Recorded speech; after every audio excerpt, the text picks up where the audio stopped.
Hey guys, we're continuing to go through Mark 15, looking at the crucifixion of Jesus. And we know that the two thieves that were hanging on crosses next to Jesus, they were reviling him. We know that one of them had a change of heart at some point, according to some of the other Gospels. But we also know that the people that are around the cross, they're mocking and reviling him. The religious leaders, they're mocking and challenging him. Just come down from the cross. We'll believe that you're the Christ if you do that.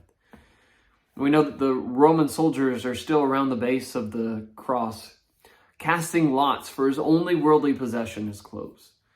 And so that's what's kind of going on as we're reading the text this morning. So we're in Mark 15 and verse 33. Now when the 6th hour had come, there was darkness over the whole land until the 9th hour.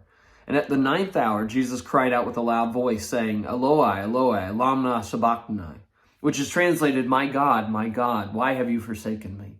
And some of those who stood by, when they heard that, said, look, he is calling for Elijah.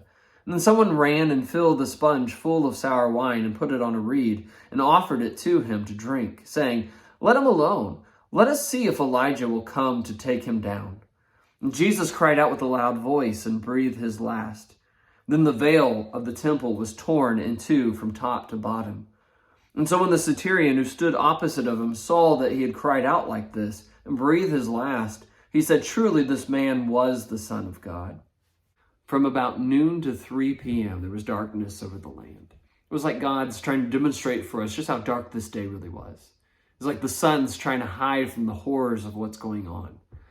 And Jesus cries out. It gives us both the Aramaic and the English. And what he was saying was, my God, why have you forsaken me?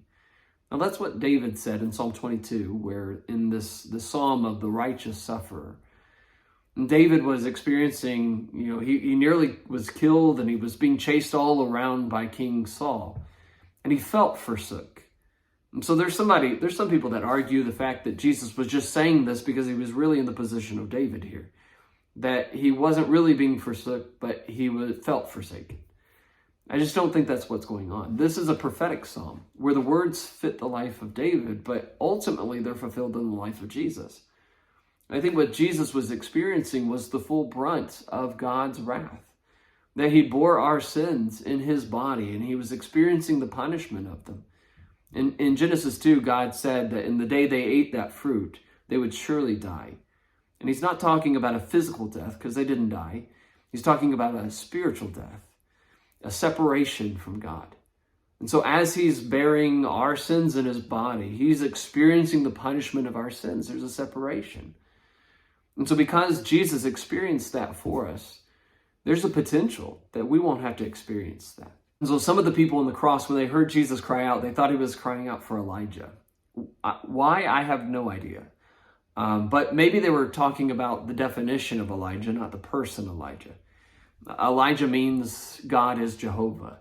So he's crying out for Jehovah. Let's see if Jehovah rescues him, takes him down from the cross. And so Jesus cries out with a loud voice again, and he breathes his last. And that's the way Mark puts it. But this is one of those sections where this must have stirred up a lot of deep emotions for Mark. But it's like all he gives us is the bare facts. It's like that's all he could muster out. And then the veil tears from the top to the bottom, like God tore it. The veil was a curtain in between the inner room and the most holy of holies, where God's presence was represented. But what that's representing for us, the tearing of it, is showing us that through Jesus' flesh and his sacrifice, that there is a new and a living way into the presence of God. Hebrews 10 talks a lot about that. But as Jesus cried out and he breathed his last, there was a centurion that had been standing there watching everything that had happened. He heard everything that the people were saying to Jesus, and he saw everything that Jesus said.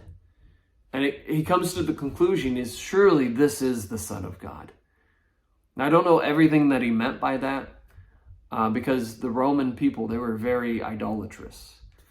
But I like the way that somebody put it. They said, if you were visiting Jerusalem on that day, and you stumbled across the cross, you saw everything that they were saying at him and mocking and taunting him, and everything that Jesus said, like, Father, forgive them, for they know not what they do. You would know that there is something very special about that person. You may even conclude that the wrong person was on the cross that day.